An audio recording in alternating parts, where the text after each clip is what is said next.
On this week on Security Decoded, what the big news is China hackers, and we know where they are, we know what to call them, and we're going to talk about how they do it and what to do about it. Also, we got an Adobe and a Java, and wasn't that last week's episode? Yep, we've got more exploits. Finally, I'm going to give a talk about how malware gets on Android on this week's Security Decoded.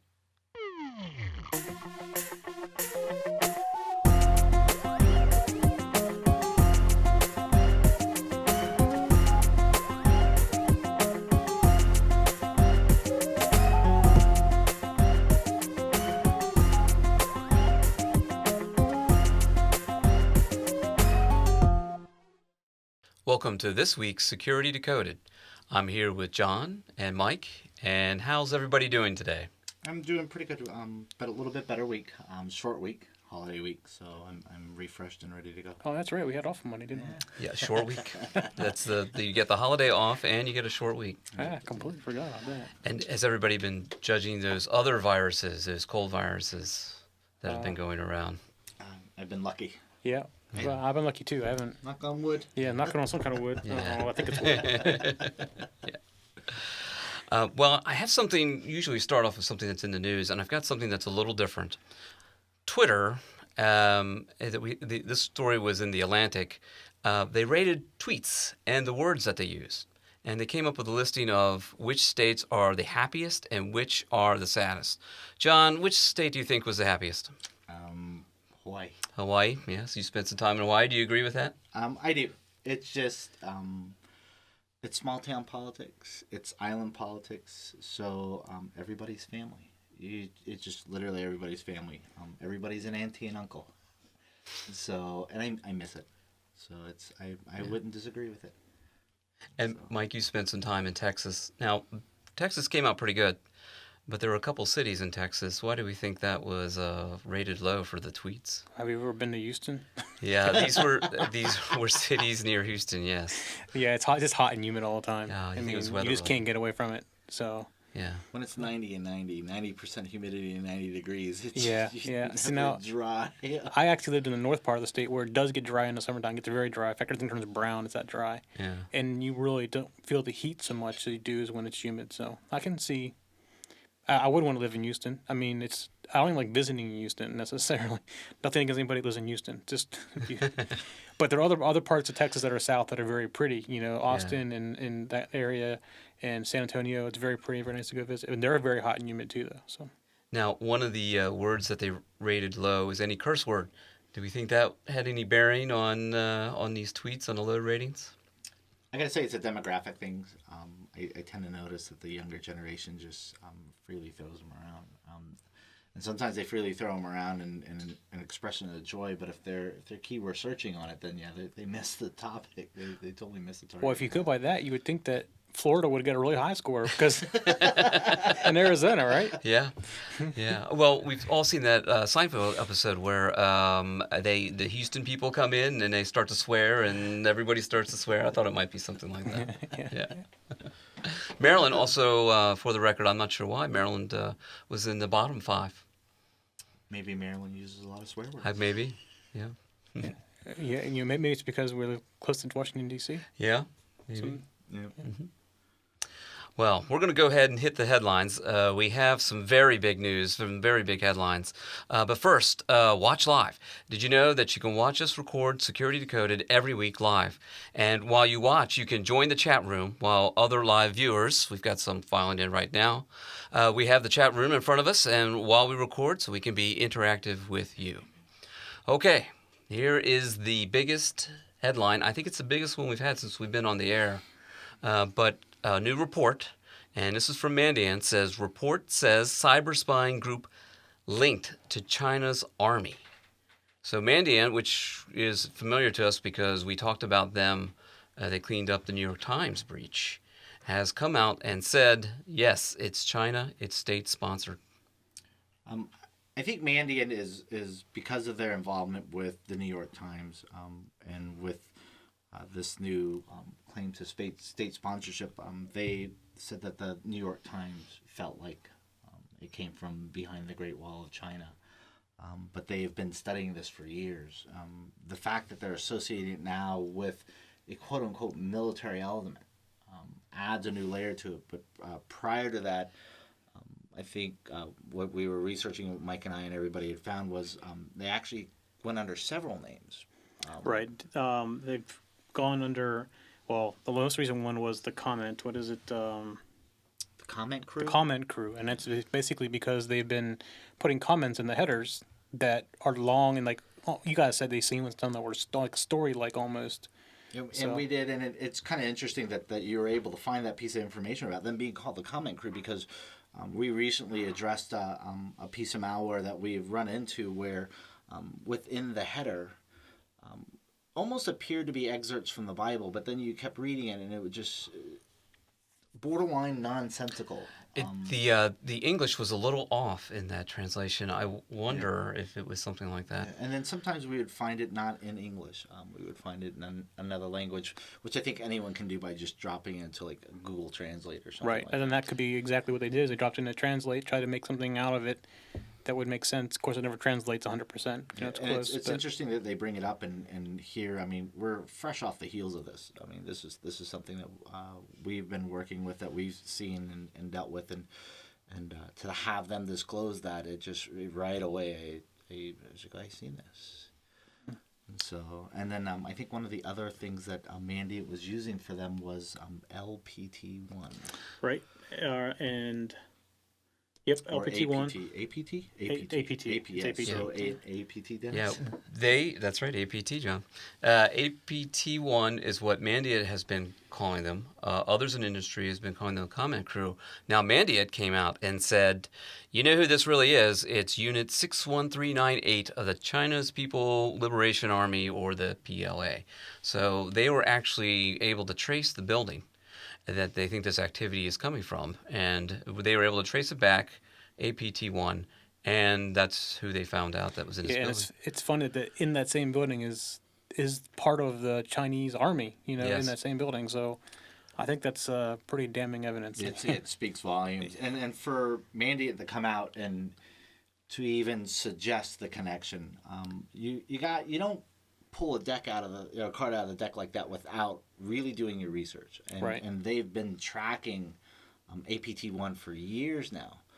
And then to come forward with this additional piece, after doing the New York Times research, after doing this extensive study on APT, or the comment crew, you just don't kick stuff out there like that with, they got something to back it up.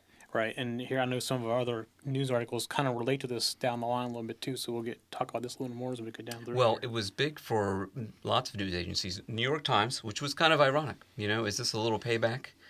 And we have to think about what initiated the story and what initiated the hack. Do we think maybe the New York Times was getting close to the story and maybe they got hacked?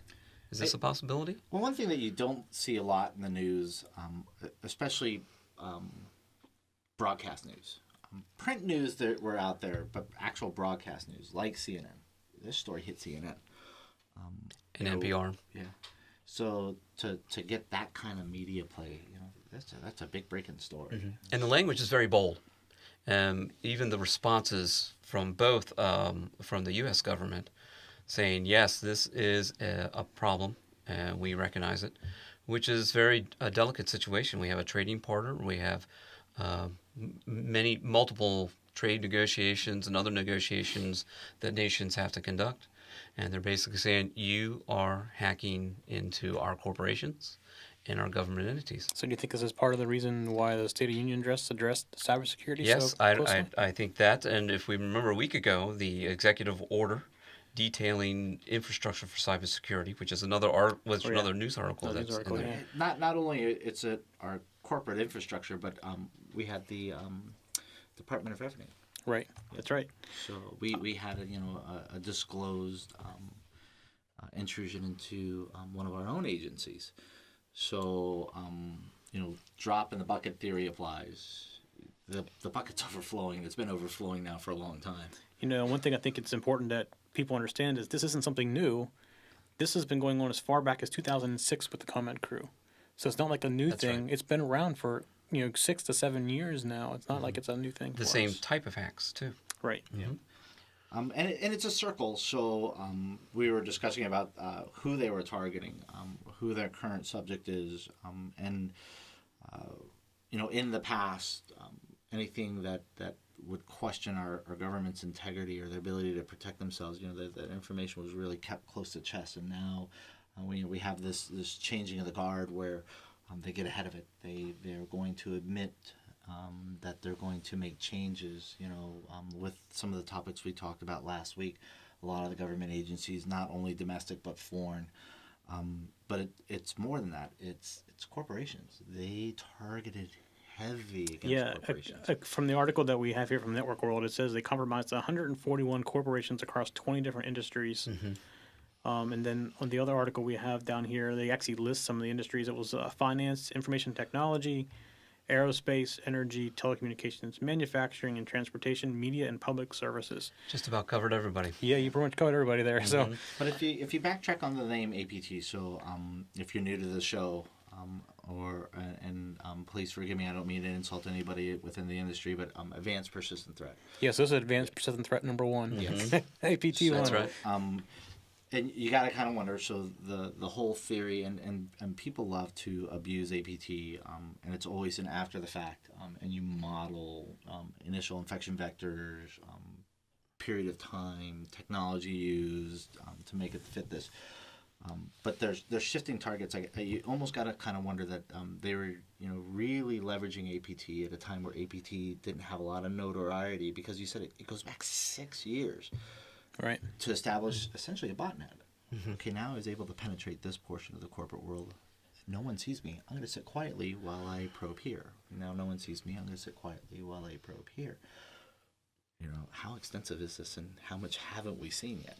Yeah, so the other question is, now that we know that we actually have this 12-story white office tower in the outskirts of Shanghai. Pictures in many of these links. Yeah, and they actually they say it's the same office headquarters for the People's Liberation Army. Is that enough evidence to go to somebody and say, look, something really is going on? Now, to be fair, the Chinese ministry came out and said, we have no organized army, and I think that's key, army hacking crew in that building. Well, they actually were as bold to say that China is aggressively pursuing cyber hacking in general, that they don't condone it, that they're doing what they can to curtail it, and then they go on to say, but we're victims too. Yeah. Well, I'm sure they are. That's a good point. Now, we don't have it cited, and I'm going to get that citation before we put it in the show notes. Earlier in this week, I read there was a Symantec, I believe, put it together, but most of the world's hacked, infected computers are in China. Over half of them. Yeah, but you gotta... That's one big botnet. That's a zombie network. Did we talk about zombies again? Zombies. But you gotta look at the population density. You know what I mean?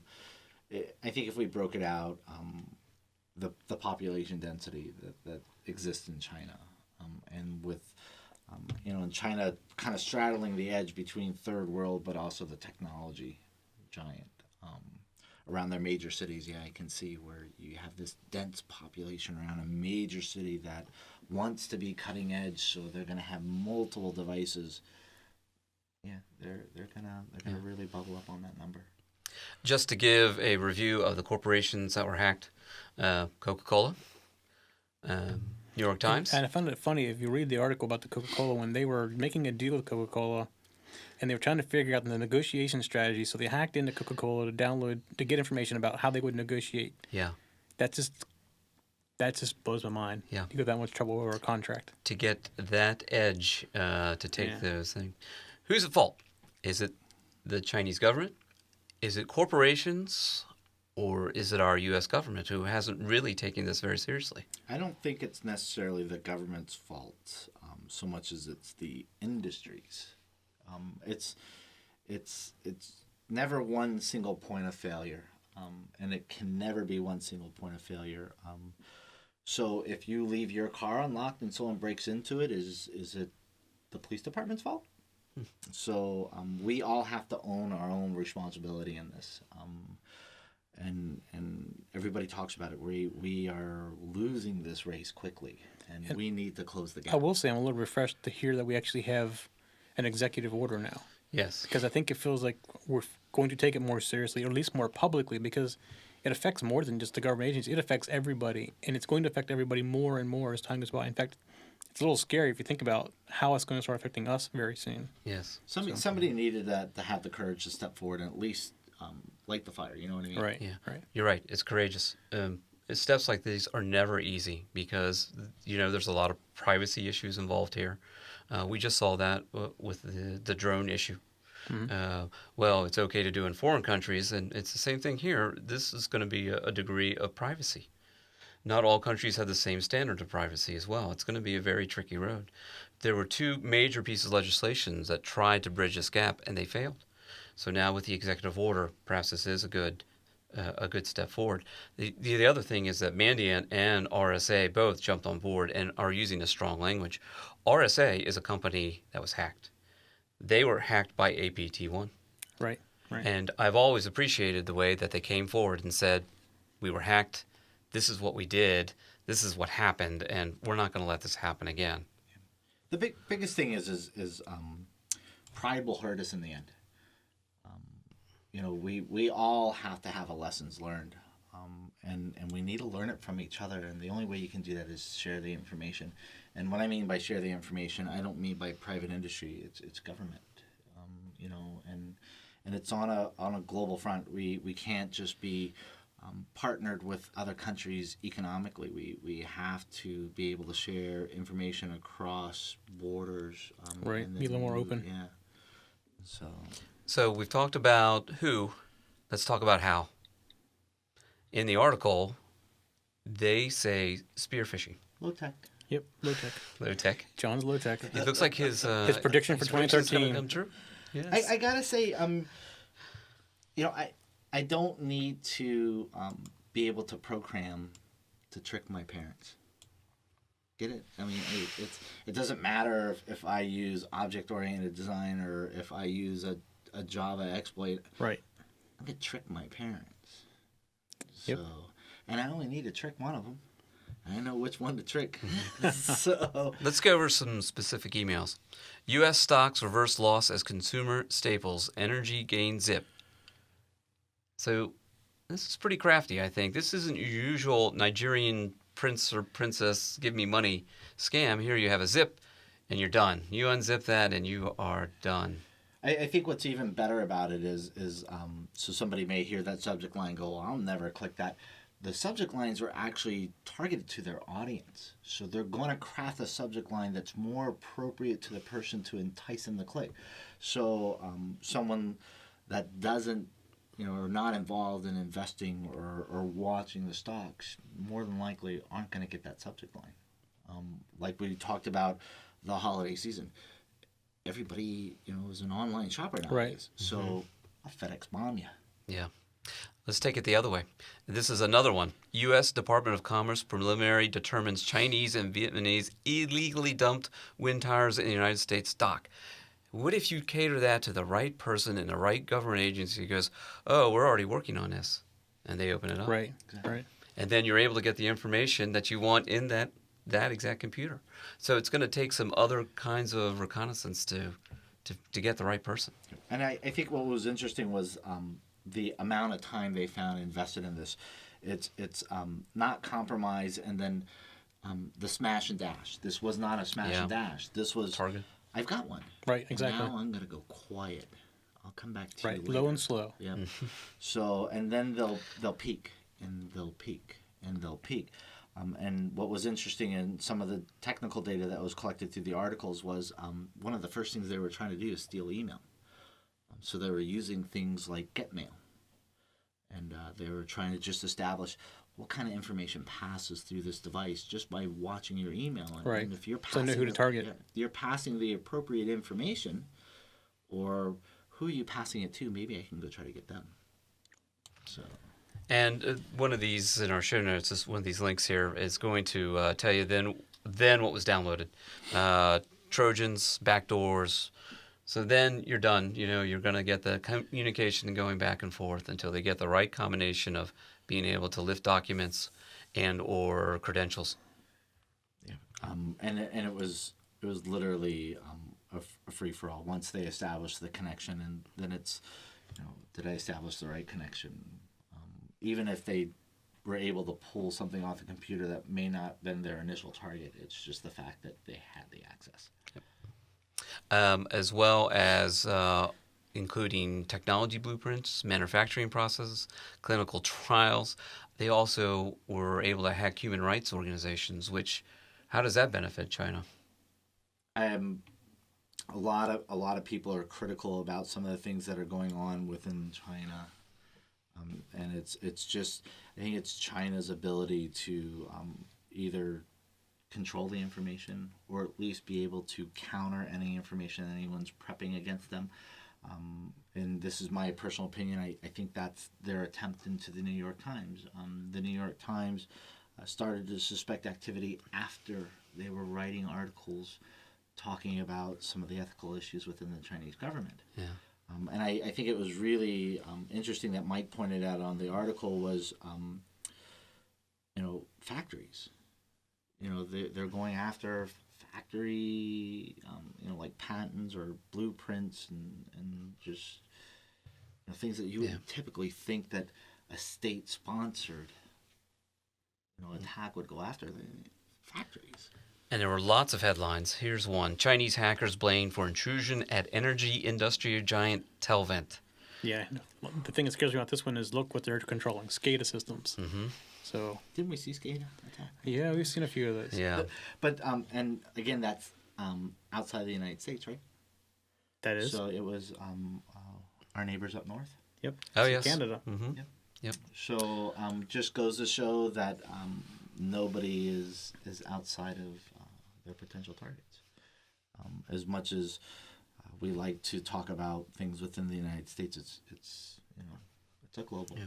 So you're the United States, and you finally put the gauntlet down for China, saying stop hacking, and China says, one of your power grids just went off the line. It must be your fault. We certainly don't have any government agencies that are doing any hacking. We don't know why your power grid went off the line. Yeah.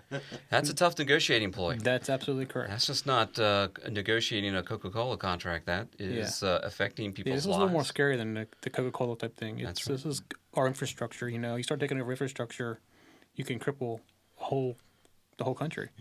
But think of the lessons learned they're doing by getting away from government systems. Government systems tend to follow the model regardless of which agency. So I go after Coca-Cola. I get practice on a different system. I go after Telvent. I get practice on a different system. So they're almost honing their skill. So Well, I believe it was they were looking for the SCADA designs from Telvent. So they're looking for smart grid technologies. Yeah, smart grid technologies. Maybe they want to develop their own. Maybe they're trying to do something internally. That's a lot of the cyber espionage for manufacturers is You can get really- it before you release it. You can really cut down on your R&D if you can steal somebody else's R&D. Right. Well, I mean, that just happened with the new Nerf gun that came out. Somebody stole that design, broke in and stole their design before they could release it. Yeah. So, I mean, there you get the competition gone. So. China also has a lot of pride in the sense that they made everything. You know what I mean? Yeah. We don't need outside help. I don't need an outside corporation. We're self-sufficient. So, I mean, there's a big pride factor going on there. So, if they have to reach out to Telvent to get a smart grid design, then someone's going to say, well, how really smart are you? But if they go out and steal it and go, look what we made. Mm-hmm. So we should also mention probably that the break into the Telvent is attributed to the comment group as well. Yeah. We seem to be following the same vein here in all these articles. Right. Yeah. Even the one Chinese hackers identity unmasked. This is a pretty good article, and you should definitely go to the show notes. Actually, I can show that to you, like up on the screen. Yeah. Yeah. So they actually determined this was the hacker, and this is actually Yes. somebody from Dell whose entire life is in a locked room around a bunch of big fences, finding these people. And this guy messed up because he actually slipped up and put his real information in one location. This guy kept following back and finally started correlating things, found his real identity, found out that he owns a cell phone selling company and a company that does like fake likes on social sites and things like that. Just to build up counts. Yeah, to build up counts. Yeah. So, and that apparently is his picture. It was on his Facebook, or not. It's their equivalent of Facebook over there. Yeah. It's called QQ, I think. Right. And Yes. so that's what was on his account. So somebody did find somebody. So not only did we identify the main group APT1 and put him in the building, we found a guy. Yeah. Found a guy posing with his wife there, and we know. Looks pretty normal to me. Yeah, exactly. Yeah. So the episode title is A Cyber Cold War. Are we at Cold War with cyber technologies with China? I think so. I do. And it's more than China. I don't want to point fingers just at China. Yes. When the traditional Cold War broke, I think everybody was they were eager for a good global peacetime. So I think people purposely turned a blind eye to certain things. And as technology grew and as technology progressed, our borders expanded and they started to clash. And that became our new front. Right. So we don't have a Berlin Wall. We have a cyber wall. Yeah. Well, So kind of. yeah. I don't want to think there's not really a wall This there. wall's got a lot of holes. in it. So, but it is. Yeah. Yeah. Clickers. And I gotta say, it was something like this was further delayed with our recent conflicts within the Middle East. So that drew the attention away. But in the meantime, this monster never went away. So. Yeah.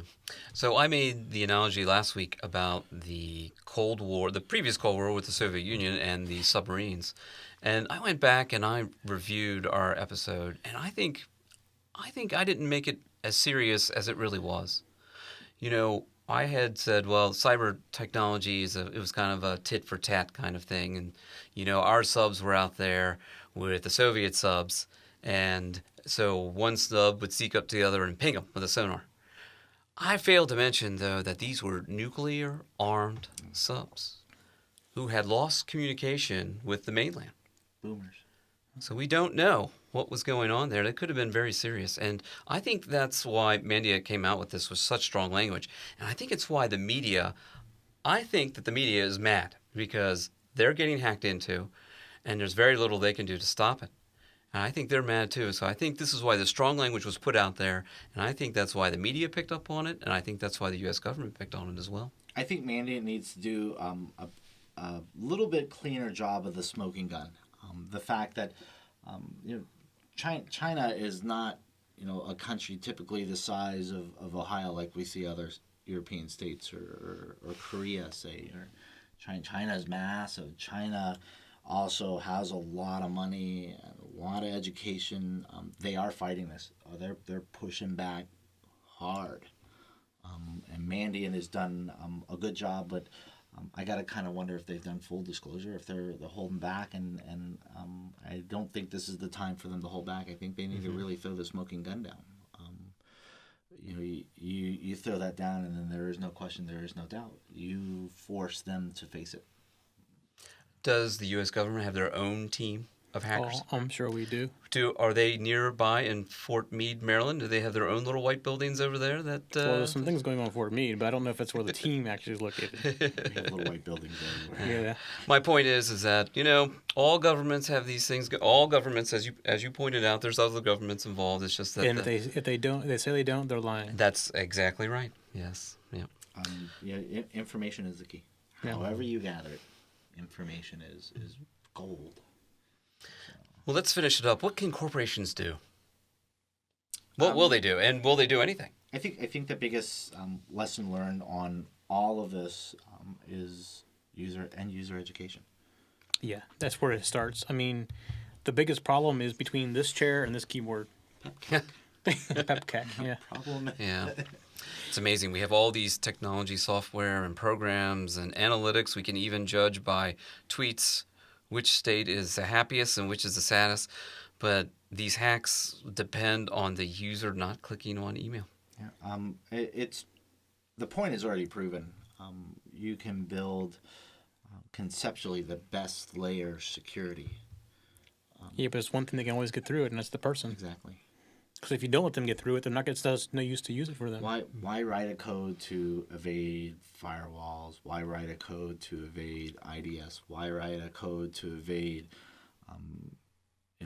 appliances like FireEye that do modeling and patterning? When all I gotta do is write a code to trick you. Right. Well, I think we covered that pretty well. I'm hoping that we'll get some feedback we got quite a bit of feedback last week's episode, and I hope we get lots of comments on that because we'd like to see what all our viewers are thinking right now as well. So let's go on to our usual suspects exploits. It seems like we talk about Adobe. New Adobe PDF Reader 0 day and Acrobat found exploited in the wild. Anybody shocked? No shock here. So this is like a weekly thing for us. Yes, it is. It's either this or Java or both. Yeah. I'm not going to cut and paste in the show notes anymore. I'm just going to leave the same exploits. Yeah. Just don't even remove them. Yeah. So this was actually reported about 6 days ago. So what we reported last week, I don't think they had seen it in the wild. Somebody had found the vulnerability. Now it's actually in the wild. Yes. So, it is like Mike says, there's a big difference between somebody knowing about the exploit versus somebody actually exercising. Yes. it. but it doesn't take long after it's known. Oh no. That's So right. And the worst thing is the same person that's probably telling Adobe about it, they're probably selling it too. So, so what about PDFs? How many people go out there and say, well, I'm going to secure my Word doc in a PDF? You want to preserve most the of them don't even integrity. think about it. So, they're going to throw it in a PDF. So Yeah. they're pretty common. So They think PDF is safe yeah. because nobody can change it. That's right. But- They can't change it. Yeah. But now I have an essential tool that it maintains the integrity of my information on a document. Now I'm afraid to open it. Right. And Trend Micro has done another good job of analyzing this, and what they do is they do a pretty good job of trying to write towards end users with light technical skills. Right. And what they say is it safe to use PDFs, and they did an excellent breakdown of it. And basically, the 0 day exploits two types. So you have what's called an in-browser PDF versus an out-browser or out-of PDF browser PDF. So the in-browser PDF is usually web-based. So people that are hosting a PDF document on a website, that would be your in-browser, where your actual browser will open it up. The biggest thing is to just stay fully patched. And even then, it's still not 100% because it's a 0 day. Right. 0 days. Or it's one of the 0 days. One of the 0 days. But it's one of the things that you can reduce or minimize your risk. But in browsers are to me, a little more dangerous because of the fact that fully patched systems are exposed to 0 days, hence the name 0 day. Yeah. Then you have what's called the outer browser, which somebody actually delivers you sneakernet through a thumb drive or through an email. And you pull the document locally to your PC. So that's where it becomes application dependent. Yeah. So it's always said Adobe Reader. And so somebody will go out and say, well, fine, then I won't use Adobe Reader. And what Trend is very good at pointing out is you're still not safe using a third-party reader. Yeah, and that was something that I was not aware of when you got here and you said about that it affects third-party readers. I was thinking it only affected the Adobe Reader, but you're right, it affects third-party readers as well. I think it's because Adobe's almost synonymous with PDF when there are other applications that do PDF. So what about smaller businesses? Like, what comes to mind are real estate agents who do a lot of business with PDFs back and forth and back and forth. They probably don't have tech support. What are they going to do? Are they going to be sure that their documents are going to be are not going to infect them or cause a compromise? Or worse yet, infect the customer. Yeah. If you're sending That's right. back and forth the documents for closing and stuff like that, And it can easily affect it somebody. may depend on who your customer is, on how dangerous that can be. Yeah, that's right. Yeah. There was a recommendation that from the time that a 0 day is presented till the time that a patch is deployed, that if you don't have a good technical group to protect you, that you might want to refrain from using it. Right. And in the end, it's the old school abstinence is your best protection. Yeah.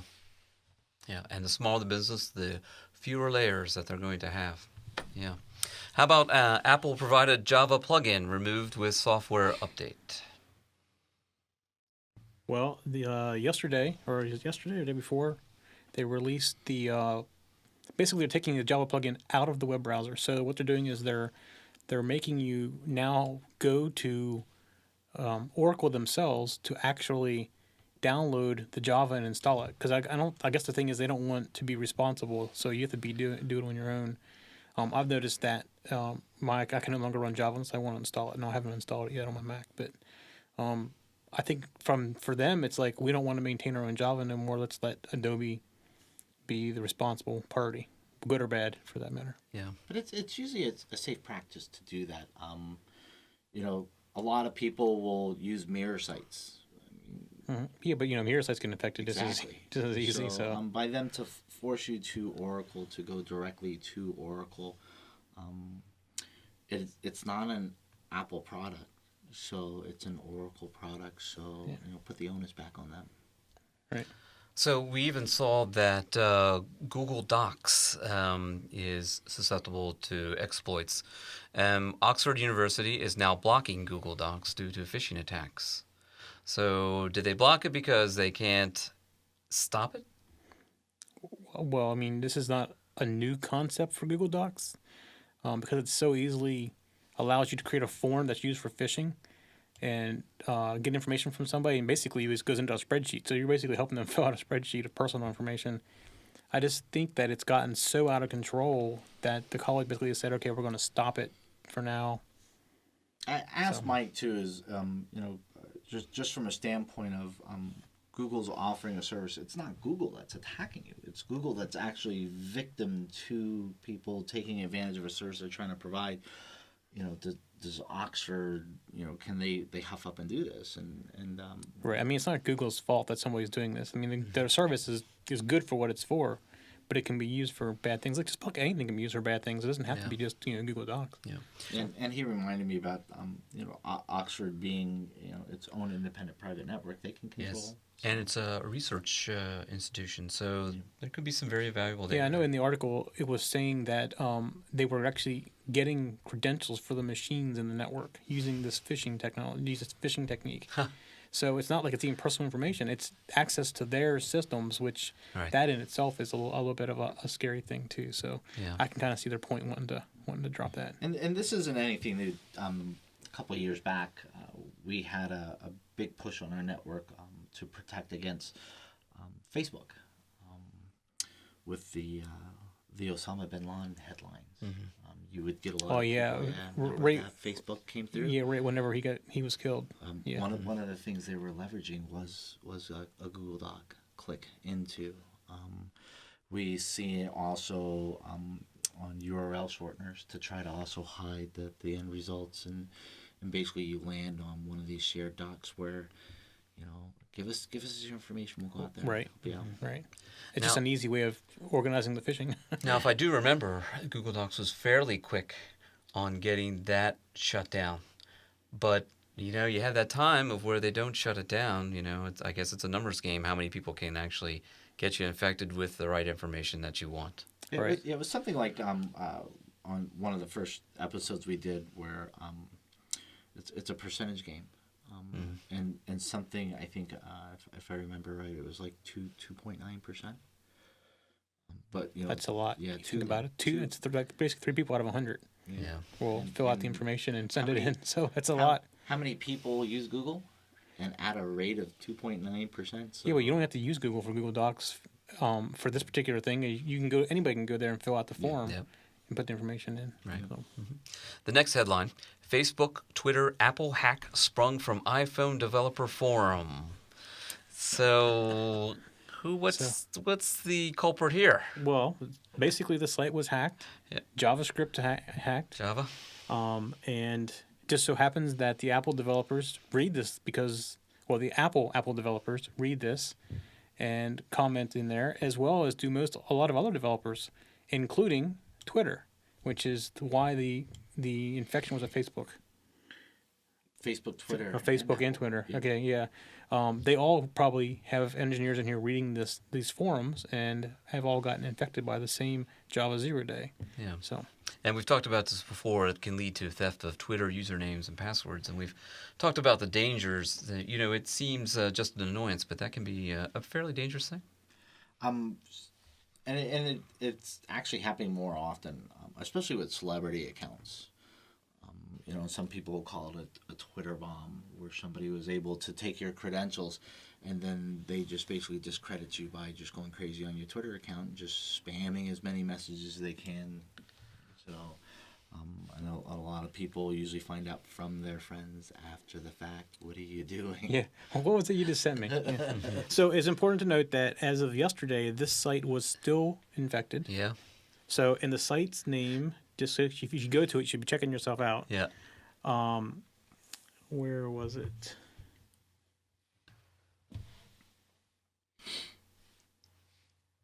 I don't remember. Do you have the name? Oh, iPhone devsdk.com. Yeah. It was eluding me. Mm-hmm. So if you do use that, I would recommend you scan your machine.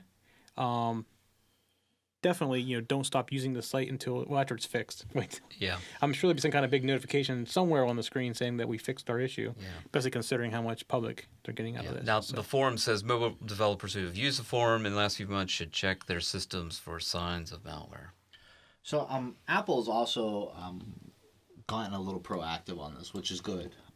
So what Apple has done is Apple has issued an update to Java that contains a toolkit to help protect Mac users against the exploit within Java that was used against their own developers. So Apple did themselves versus... Why wait for somebody else when you have the ability, right? Yeah. So. I don't know. This is an oldie but goodie from Krebs. DDoS attack on bank hid $900,000 cyber heist. Do you remember when we reported on this one? Yeah, but I think it's gotten more details since. It's much more detailed. They back then, when we reported on it, it said, well, we know that it happened Christmas Eve. It was a cyber attack, but we don't know who, what, or why, or how much. So now they've got some pretty big details on it. Yeah, it's interesting. $900,000, which isn't a lot, really, if you think about it. Yeah. But it's kind of funny how, first of all, they named the bank. I'm not going to name the bank on the show here, but they named the bank in the article. Basically, they had gotten into another account holder and via malware and transferred money and hid that whenever they basically waited until the next business day and then started DDoSing the bank so that the business couldn't log in and see that they had $900,000 taken out of their account. So, which delayed the response, of course. Yeah, exactly. Delayed the response a little farther. This might be just a personal assessment, but I find that bank websites are down a lot. And I can see why if a bank says, oh, I can't get in today, well, or a business says, I can't get into the bank today, well, it must be down. So definitely very clever. It was good because of the fact that it was a multi-tiered attack. Right. It wasn't a single piece of malware that was identifiable. It was several different pieces that they're still not clear on the origins or the initial infection vector. They do know a component that more than likely, just because of our past experience, may have been used in assisting them taking the money, which was a Zeus Trojan. Mm-hmm. Yeah. In this all came from Krebs on security, and he talked to one of the money mules. That's how he found out about it. Yeah. So I'm like, what kind of friends do you have? Whoops. Oops. I'm saying, like, what kind of friends do you have if you have friends that are money mules? Yeah. Or what kind of people, what kind of contacts do you have? So, but it was interesting reading. They had 26 different money mules, all of them taking different amounts of money. 62. Oh, I'm sorry, 62. 62, yeah, up to Dyslexic. 62. I mean, but so 62. So right.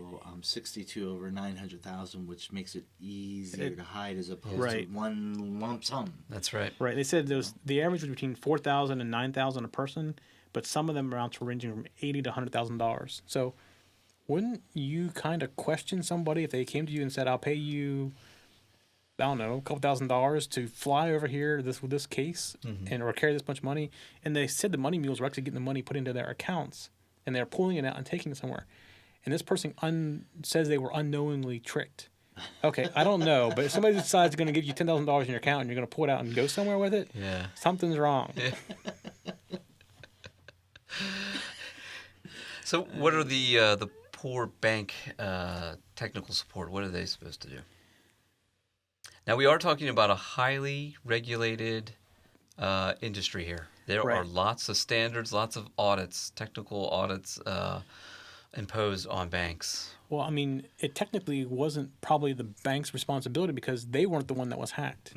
It was the user at the company whose money was stolen that was hacked, and information taken, and apparently it was done from her computer as well. That's the way to make it sound. They basically had remote access from her device that she wasn't aware that the transactions were going in, and then the DDoS.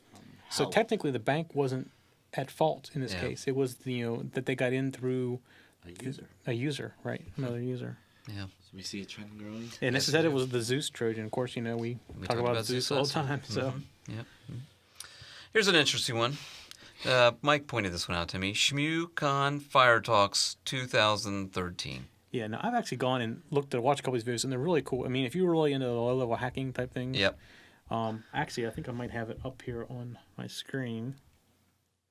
And you can see some of the videos. Here's one, Black Swan, a video on Black Swan. When did the smartphone pen test framework? So you see in the background, they're showing how you use Backtrack to get into mobile devices. That was fun. Yeah, that was a fun one. That was kind of neat watching that. That's one of them that I watched because I was interested.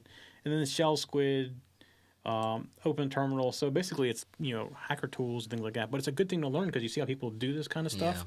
Yeah. And when you see how it's done, it helps you protect yourself. So, and your company or whoever. How closely does this align with like Black Hat? Well, it is Black Hat. It's the tools the Black Hatters use, but if you're doing it for good, they consider you a white hat or ethical hacker.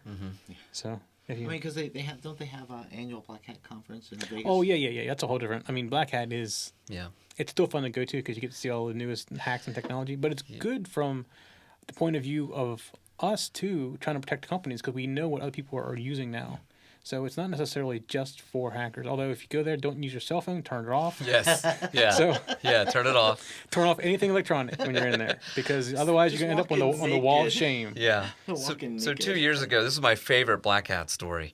2 years ago, they had it in Las Vegas, and someone was able to put 2 fake ATM machines in the convention hall. And got, I don't know, hundreds and hundreds of thousands of dollars.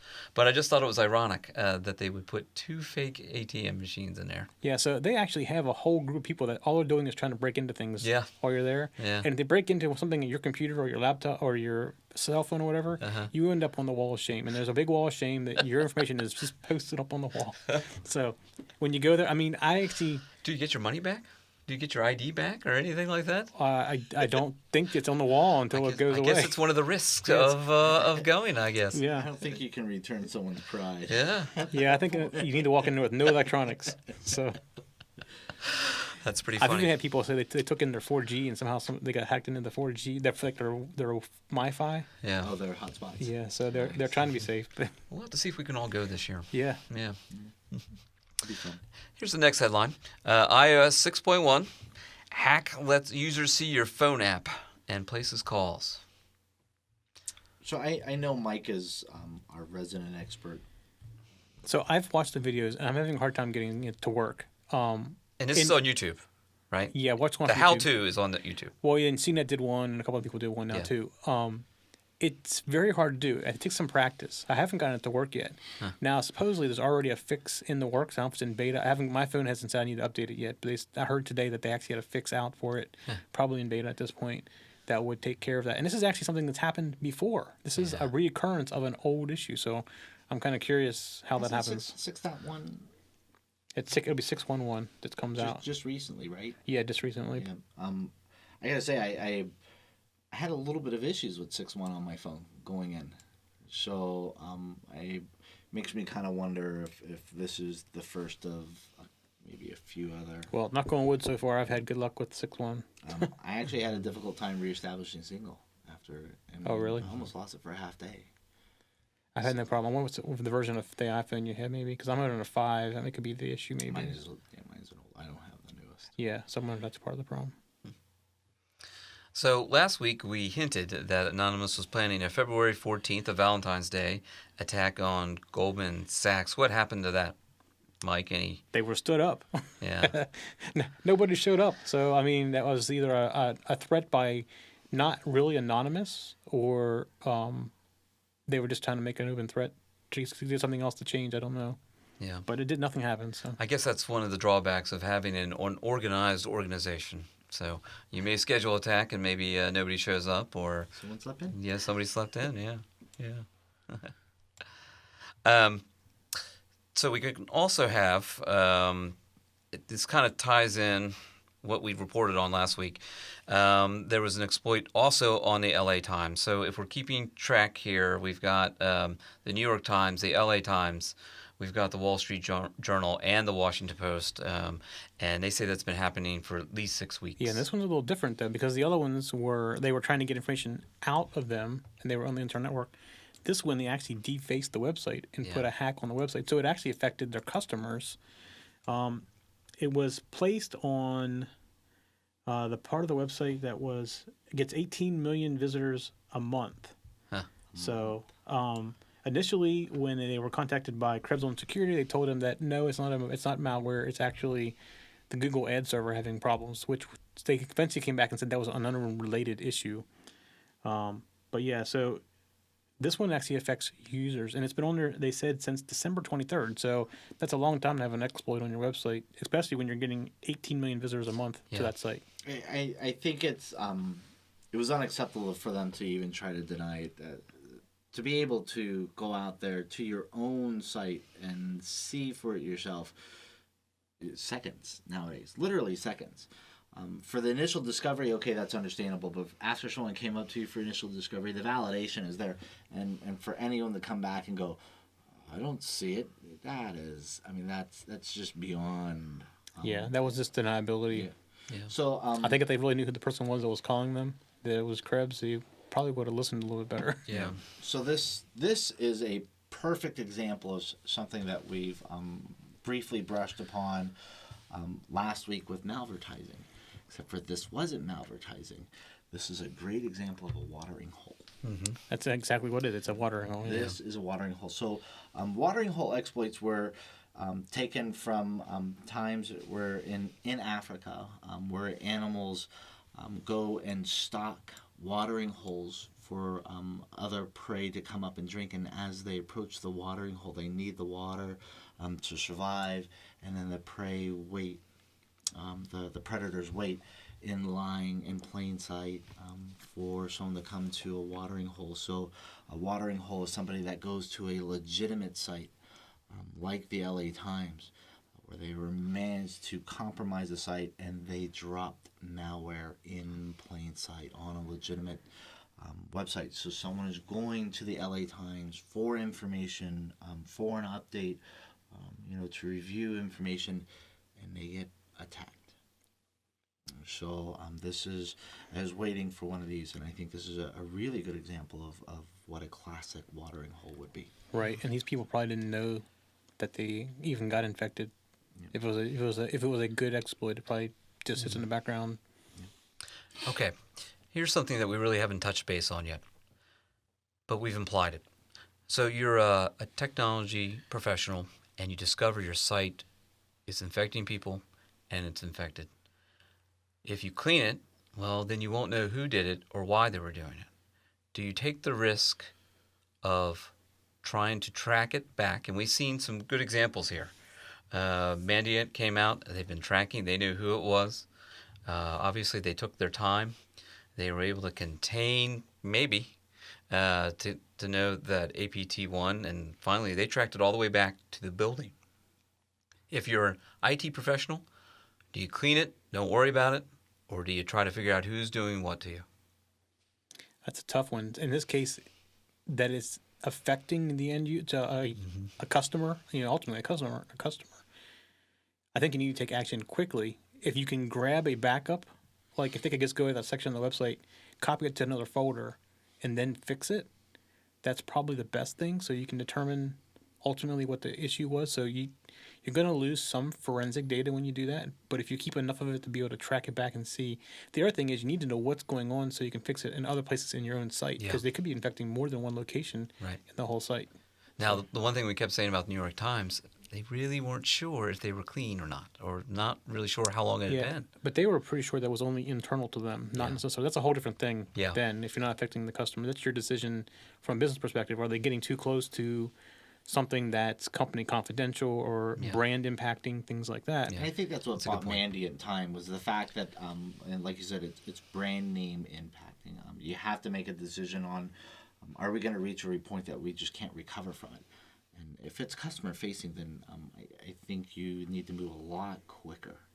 Yeah, I definitely agree. I mean, you don't want to impact the customers, and you need to be open with them, saying that you could have gotten this. And they did a very good job at saying this part of the website you went to was where it was infected. So if you've been there, go make sure that you're clean. Yep. And it's just it's where our skill set comes in. Yeah. To gather enough data for the leadership to make the proper decision, to do the risk assessment, to do an impact assessment, and that's where we earn our keep. It can be a slippery slope, though. You really have to gauge about what data is at risk.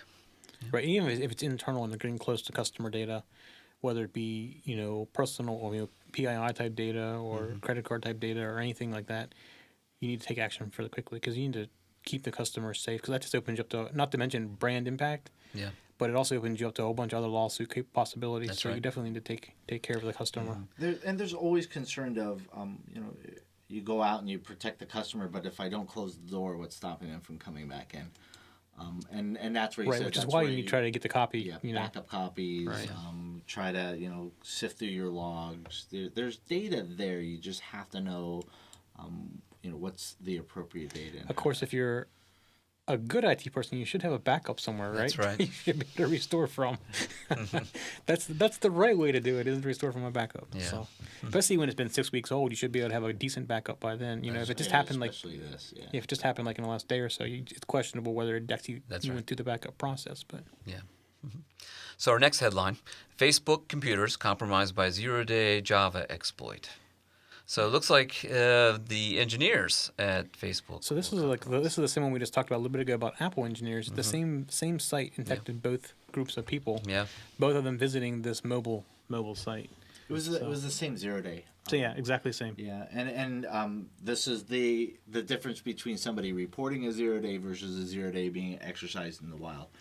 And I kind of find it really interesting that the people being exploited with this 0 day happen to be within our site. They're IT professionals. Right. And what I found interesting about this one was, Apple didn't say how they found it. Their engineers found this.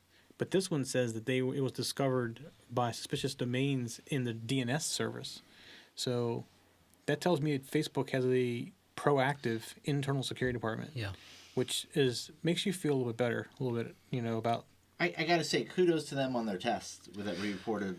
That was last week. Yeah, and this just to say, this isn't related to that. This is a completely different thing. Yeah. Last week was a test. This is an actual real infection. And they just really are giving me the impression that they're doing the right stuff. Yeah, they're being proactive about it. But it's so much. You know what I mean? And you can only get to so much information. They could just take some of that and put it into the user side of the website. Yeah. So that's always scary. A little bit scary. Wait a minute. I'll be able to feed my cows in Farmville, right? That hasn't been hacked. I want to have the same amount of cows that I had when I left. Does Farmville still exist? I don't know. Because I haven't gotten a Farmville invite for a long time. This week's Security 101 is on Facebook. And I even mentioned in there, how often, when did I get the last Farmville thing? Because I was showing how you can block certain apps that are annoying. Yeah. And I started thinking to myself, when did I get the last Farmville invite? So I've had certain people in my past that I didn't want to unfriend them, but were sending me so much garbage. So I walked through that. That's Security 101. It comes out tomorrow. Yeah. So this is tomorrow. So the next headline, New Crimeware-as-a-Service Market Thriving. So as you pointed correctly, Mike, that not all hackers are in China, although some hackers here are in China. Yeah. But they're also here in the U.S., Netherlands, Germany, Russia, China, and Malaysia. So they have a new tool. And this is going to be able to streamline a lot of their hacking tools. Yeah, and what's funny is this is no different than software as a service or hardware as a service. Mm-hmm. It's just now it's malware as a service. That's right. So it's just a whole different way of doing business. It's a new business model. We've talked about the business models before about behind malware. And we probably should sometime do a show on the different business models because I think that people would be amazed at how many different ways they make money on the internet by leasing and renting malware and stuff like that. Yeah, I gotta say that you want to see some cutting edge marketing. Yeah, exactly. You watch the malware guys because it's crazy. Their one and only job is to slip and dodge and trick you. And I'll tell you what, if they weren't good at it, it wouldn't be this thriving business, and it is a thriving business. Yeah, and the amazing thing to me is this business model. They make a lot of money, but how are they getting the money without somebody tracking them? I've often wondered that. Actually, I would love somebody to tell me how they're doing it, just for my own curiosity's sake, of how do you get people to give you money without somebody from like the Dell guy tracing back your bank account and finding you. I mean, some of the numbers you see out there. This isn't like 50 cents here, 50 cents there. Well, no, you're worth $5 on the end right now. So your PII and your credit card information and all that stuff right now. For John is worth $5. That's right. So that's what you can buy it for. But I mean, that's not a big business model. Their business model now is they're basically renting you everything you need. You say I want 10,000 credit card numbers. You go to them for the service, and they give you the data you want using their hardware. Mm-hmm. You do nothing but pay them for the money. Yeah. Mm-hmm. So it's just using their servers. Yeah. And they don't even download the malware at all. Yeah, you don't got to install the malware. I mean, typically in the past, you've either bought that or you rented a botnet to distribute your stuff. Yeah. Now you basically say, I want 10,000 of these, and they go and they do it for you. This is probably related to, we've reported that several botnet cases had come up, that several governments had successfully prosecuted botnet network owners. So this will probably feed into that business model because you take the risk out of it for them. Does it there we go. Yeah, it is in there. So it says the operators of these services typically operate in small groups of 5 to 8 people. I found it interesting. They called out the U.S., the Netherlands, Germany, Russia, and China. Yeah. Yes or no? I mean, because if you look at that, those are technology strong states or countries. Right. Yeah. With good infrastructure. I would almost say, and like you said, how, especially in the U.S. where everything is heavily monitored, especially money transactions. Right. How are you slipping that money? Yeah, that's what I've often wondered, how somebody else will track you by how you're getting the money. If you use PayPal, they can find you by your PayPal account. Yeah. Umbrella Corps, maybe? Yeah, but I mean, I'm sure it's not in a U.S.-based account. It's somewhere we can't track. But the other companies, the other countries can probably track inside their country. Money transfers and stuff. Yeah. I just don't know. I just always thought it was interesting. So this is the old problem for criminals. Okay, I can steal the money, but how do I launder that money? How do I hide that money? How do I even get it and use it? Get it and use it. Yeah, and the other article we talked about, money mules. Basically give money to some people. You transfer money to their account, they go get it out. I don't know why somebody would not think in their head the guy's going to give me $10,000 and he's going to pay me $1,000 to deliver to him. Something's wrong. What's $500 or $600 of $9,000? The average is up to $9,000 per transaction. Right. I mean, that's a drop in the bucket, right? So I mean, I can see it doing that way. I'm not sure if we've talked about this. Maybe we already went over this, but there was another. Oh no, the police thing. Have we gotten to that yet? Not yet. Okay. Yep. It talks about what they did there was they actually had an organization that would transfer in Spain. They transfer the money to Spain. They convert to something else that would then convert it back to money, and then they'd go back over to Russia. So it was it's a process, but here's the next headline: Cyber espionage campaign against John. Help me. The Uyghurs community. It's the ethnic group that's in China. Targeting Mac OS X systems. Did I pronounce that right? Yeah. I think it's Uyghurs. I think.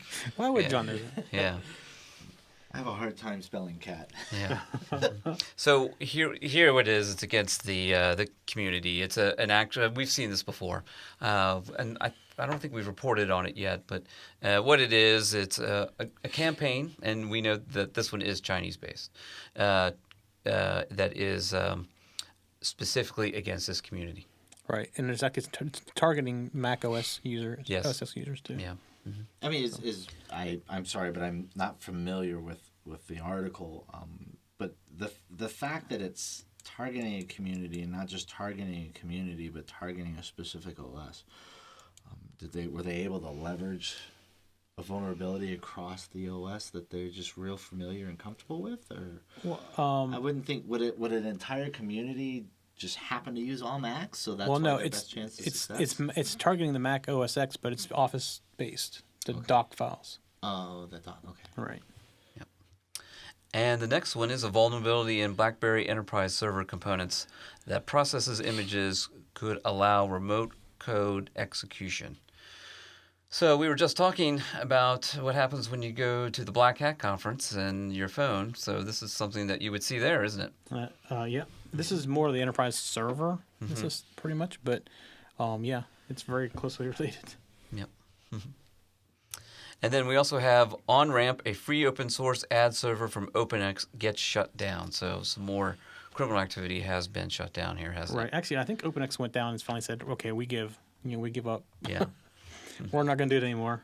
I mean, but it goes to speak to the whole extended malvertising attack, where it's just easier to embed an ad, an open ad, than to try to constantly probe a website for its weakness. And the risk of probing a site for its weakness to exploit the site, to create a watering hole, presents a greater risk to exposing yourself, as opposed to let me pepper ads everywhere that just dynamically adjust, and then it's easier to hide. It's more obfuscated. Yep. And before we go on to our trendy malware and phishing headlines, you can get Security Decoded delivered automatically to your favorite device by subscribing to our netcasts at your favorite podcast directory like iTunes. Also, subscribe to your YouTube channel to get regular updates as well. If you listen to Stitcher Radio, subscribe to use to get Security Decoded automatically every week. We also have a Twitter account that you can follow to get the latest news and information. You can find all of the details by going to Security Decoded TV. If you have TiVo, you can watch us by getting a season pass to Security Decoded. More ways to watch and listen are on the way too. So trending malware phishing. The first one is BlackBerry. It seems like we're picking on BlackBerry this week, aren't we? BlackBerry spam with a backdoor. So it looks like we're getting spam messages targets BlackBerry users only. And this kind of had to have been expected with BlackBerry making a major announcement that they're getting away from Yeah, the they're going trademark to be name targeted RIM, again. that they are no longer going to be referred to as RIM. They're going to be referred to as BlackBerry, which is a trademark name that they use for their mobile devices. That has a lot of notoriety, and so the new push of the phone, the new push of the operating system, the recent change of the name, they kind of almost screamed for someone to come look at them. See what happens when you get popular again and you get innovative? Yeah. That's right. Can become a target again. That's right. Yeah. You download and open and attach zip, which sometimes wasn't easy with the old BlackBerry. Right. It's a very unexciting event. You're sitting there sometimes going, did I just download this? What happened here? So I guess maybe they fixed that feature in the new version, and now it's being exploited. Yeah, and that's the typical avenue is in the attempt of somebody trying to make our lives more convenient. They're also going to with convenience becomes a lot more dangers Yeah, and risks. and that actually drops a backdoor on your mobile device. Right. Yeah. which is kind of dangerous because of the fact that it's a mobile device, so that thing just constantly will stay connected. Yeah. As opposed to if you're on an actual computing device like a laptop that relies on either you establishing through a wireless network or a hardwire. Cell phones, all you have to do is be on radio on and within range. you're talking away. That's right. Yeah. This article comes from Trend Micro. It's a very good article. I suggest reading this one, and we've actually seen this one in a while. But the headline is "Same Old, Brand New Malware Tricks." So this one says, got some sleepers out there. So you're going to scan and scan and scan, and it's going to know you're scanning. It's just going to go active. Then it's going to go to sleep again. Very hard to catch. Right, and I think what they're trying to say is the old malware has been modified slightly to just sleep and hide itself better. Mm-hmm. So we went through a period though where it was rush, almost a brute force tactic. First they try to hide, then they said, well, why hide? I'm going to get in you so fast and grab what I need that, by the time you see me, I'm already done. And so it was this really noisy attack. And with the reemergence of advanced persistent threats, you're starting to see, trending malware where they model that, where getting in is just good enough, and then I'm going to go to sleep. Yeah. And when I need you, I'll wake up. And where we first saw this? Stuxnet. Yes. Right. Yes. And now we know that Stuxnet was state-sponsored as well, but not China, right? right. No. Yeah, a couple other governments that we know, right? And so this has really taken off. It's really going to be hard on vendors like Trend Micro. What are they going to do if they can't see active infections?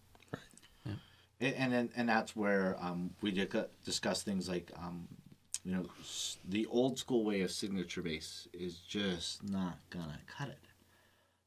And we found that even if you can identify some of these, and we have identified several of these and submitted them for signatures, it's the fact that they go to sleep. Right. And if they're not actively working, not actively talking, it's easy for a real-time engine just to miss them. Right. Because real-time engines look at what's going on. If nothing's going on, it's not going to find anything. So that's right. So, and I gotta say that it's a very, very fitting name to the article, and same old brand new trick. Yeah. I couldn't tell you how many times we've given you code that you've watched it, and we've been able to reverse code, and we've seen it. And I mean, it's almost immediate. You see a sleep component. right. Right. Yeah. Well, I'm glad we end this with some good news. Mike, this is the one you were referring to before. Key figure in police ransomware activity nabbed. And I like to see that. But this is the one where ransomware is just horrible. It's noisy, and you can't do anything with your PC if you're infected. It's tough. I tell you, it is tough. Mm-hmm. Yep. And that is more than just one. The one that they are talking about, the key figure, is actually from Dubai in the United Arab Emirates. But there was also 10 other individuals that were in part of the money laundering component of the gang's operations, which is what I mentioned earlier. Yep. Mm-hmm. They managed the monetization of the Pay Safe card, which I think is like PayPal, or very similar to PayPal. Yeah. And they got vouchers, received as payment in the scam, and then they would exchange these vouchers for money, and then in Spain, and send that back to the main guy in Dubai. Right. Well, it's good. So at least they have gotten it, and hopefully we'll see a reduction in ransomware. I think this is where you really need to get loud on this one. Everybody tends to think as cybercrimes is faceless. You start putting faces out there. Start showing some people there are consequences attached. Well, we've actually seen some faces tonight. We've seen the actual guy with his family. Yeah, that's right. We've seen the building where they work. We've put a face to malware today. We know what to call them. We've had several names, and now we're getting closer. Yeah. I bet his wife doesn't know what he does. Yeah, she does. I'll bet she does now. Yeah. Okay, so it comes down to our topic this week. Before we go into this, we want to go back to last week a little bit. Something we didn't cover. Last week we actually had a question from Christian Fellows in Eugene, Arkansas, who was asking us about what's the best certification to get. And we went through all the certifications, but we never answered his question. Yeah. So this week John says, you know what, we never answered this question. Yeah. So, and it really depends if you want to go management or if you want to go technical. If you want to go management, I would probably think, I guess, CISM or something like that. Yeah. Would be the place to start. Don't go the whole CSSP right away. It's a lot to take in. But if you're going to go technical, probably the Security Plus. Yeah, We kind of decided with that's what Security I'd Plus. say. It's deep technical, but it's very broad, and it gives you. When you do that, you'll figure out where you want to focus. I think you'll be able to focus more where you want. You know, if you take a look at some of the articles that we looked at tonight, you know, there is a management component, but there's very much a technical side to this. You want to know how and why this is happening to you. And what it comes down to, and the CISM in particular focuses on this, is the incident management. Yeah. So what do you do in the case where is it customer facing? You need somebody to be able to manage that by keeping security in focus for both the customer and the business as well. So there is definitely a management side to it, especially for incident management. Yeah. So, and we also didn't tell them where to go to get this. And today I talked with Currie. She's from the Infosec Institute, and she said we could definitely tell them. That's where I get most of my training. Yep. Infosec. I know John's done Infosec. I think you've done Infosec, right? Later this year. Yeah. So I think it's best to you gotta ask around, but you also have to take the answers with a grain of salt. So I work with Mike and Dennis beyond what we do here at Security Decoded, and our personalities, our way that we think, the way that we pursue some of our issues day in and day out at work. So I take Mike and Dennis's opinion with a lot of value because we are very similar in the way that we grasp ideas and grasp techniques, as opposed to my brother, who is also in the industry. I can most definitely tell you that his train of thought and his method for learning and mine don't line up. So just as much as what cert you're going to do, really invest in the Institute. And Infosec is great. I've always had good luck with them. Infosec is just great. For the amount of time versus the amount of information that I gained out of there, it was more than a cert. I got to tell you, I pulled more than a cert out of the training. And so they are good. But do your research also on your institutes. Yeah, some people do SANS too. I mean, my preference has been always Infosec. I just like them better. They're more personable. Yeah. So SANS is always a bigger group, less personable. Right. The fun ones, I mean, all I've done with them are fun, but the reverse engineering or the ethical hacking, they'll stay as late as you want to teach you whatever you want. So they go above and beyond, typical training. Plus, they do capture the flag. They do every night. Capture the flag. That's right. Yep, that's fun too. And that's some stuff that you can actually use in real life. Oh yeah, that's fun. Yeah, that was part of the fun. Yep. So sorry, Christian, we didn't answer your question last week. So I gotta say, Mike and I were talking about that, and we're like, that was great. And by the time we were done, I kind of looked over at Mike and I was like, we're missing something. Okay, for this week's weekly main topic, let me tell you about the inspiration for this. I was out to dinner with some friends that I hadn't seen for a while, and I have a friend, Linda, who had gotten a new Android phone. So she had the phone a couple days, and then she went to go answer a phone call, and there's a picture of porn coming at the phone. She can't answer the phone, of course, because this picture keeps popping up and popping up and popping up. Finally gets rid of it. Didn't take long to get infected, did it? Yeah, right.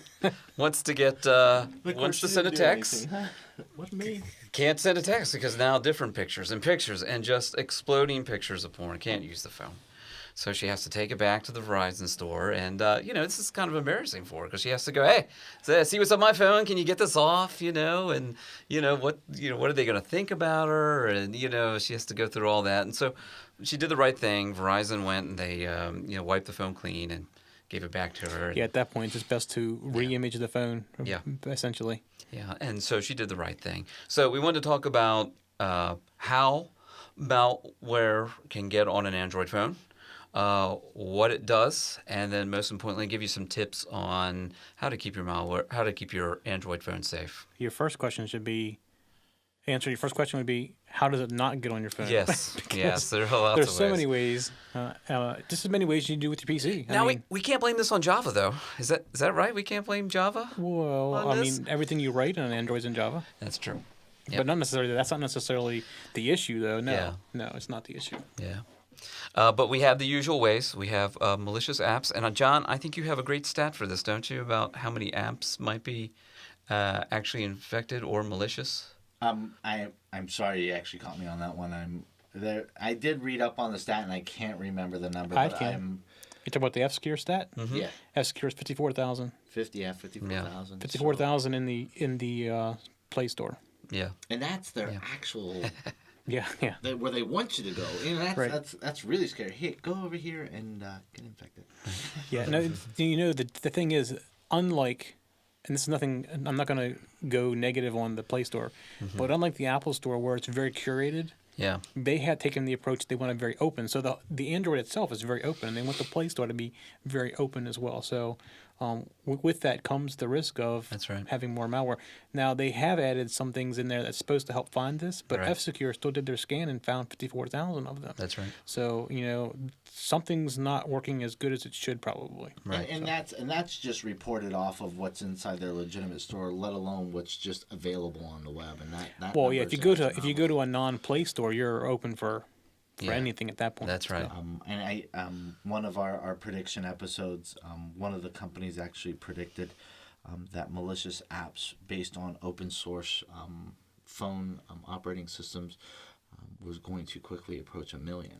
Oh, they said by the end of the year, it'll be over 1 million. Yeah. 1 million different variants of And, malware. And I remember that we went over that statistics and just keep in mind that's not just that's not 1 million in the store. That's just No, right. Yeah, 1 million out there because a lot of people use more than just the approved store. Oh, yeah, definitely. Yeah. Yeah, I mean, the number of infected phones was some outrageous number. I don't remember what it was, but it was like unbelievable. And I believe we reported 2 episodes ago about how most of the phones in China, which there are a lot of Android phones, again, we said that most of their PCs are infected, almost half. Well, the Android phones, most of those were infected as well. Well, in China, it's either Android or a feature phone because Yeah. Apple doesn't have a phone. They will here soon, China Telecoms, and them working out the deal. But up to this point, it had to be Android or a feature phone because they didn't have any other choice. They didn't have the iOS option there. So, but I'm sure when they get iOS, then it's another target for them as well to start it. And we're not knocking on Android. This is no downplay on Android. This is honestly what's really sad is this is a growing pain. Yeah. Right. They're probably a victim of their own success. They're gonna have to grow through it. That and I mean they're very open, and that's what they want it to be. And I understand open source, and most open source things have the same issue, but they don't grow at the speed that Android That's has right. grown. So It's almost trusting to a fault. yeah, and exactly what it is. Yeah. Well, the other ways are phishing emails. We've talked a lot about phishing tonight, but you should never click on an email that you're not familiar with. I think people forget about that. I think that they only can get phished off of their actual laptop. Yeah, it's like you think, well, my phone's safe, right? Yeah. And it's no safer than your laptop is. That's So, right. Yeah, they don't really realize, it's just this little thing. With, That's Right. a handheld computer. Yeah, exactly. That's right. It's more powerful than my first computer. Yeah, that's right. by a long shot. That's right. By a long shot, much more powerful than my first computer. Yeah, a lot powerful than my first Apple IIe. Yeah, well, my first one, it's Timex Sinclair, I think, was my first. Yeah. My I'm first not one. going to age myself. You can't go too much earlier than that. Commodore 64. Commodore 64. That was after the Sinclair. Yeah. The screen was this big. Is that correct? Was the screen that big? I think built in the I thing? think the keyboard was Yeah. the biggest part of the whole Yeah. thing. Yep.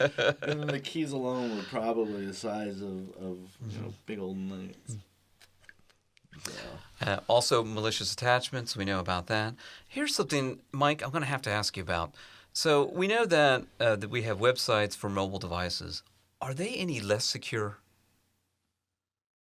No, they're not less secure, but they're not necessarily more secure. Yeah. I mean, you can have the same content on a mobile website as you can a regular website. I mean, you can still put the JavaScript in there. Most web browsers on mobile phones will still run the JavaScript. Yeah. And if you're on an iPhone, it won't run Java, but Android does run Java, so you still have the potential to have the same exploits there as well. Then why the need for like a website? If you go to a website, I mean the M dots. yeah, or the mobile dot. All that is just a reformatted screen, so it fits to the size of the phone. Okay. So, like, if you go with it on an iPad, most things won't take you to an M dot site on an iPad because the screen's bigger. That's all it's done. That's all that really is. So. So what can it do when malware gets on your phone? Well, like Linda, it can take you to certain websites you don't want to go to. And the advantage there is that we've talked about this before, is that malware makers have lots of ways they can make money.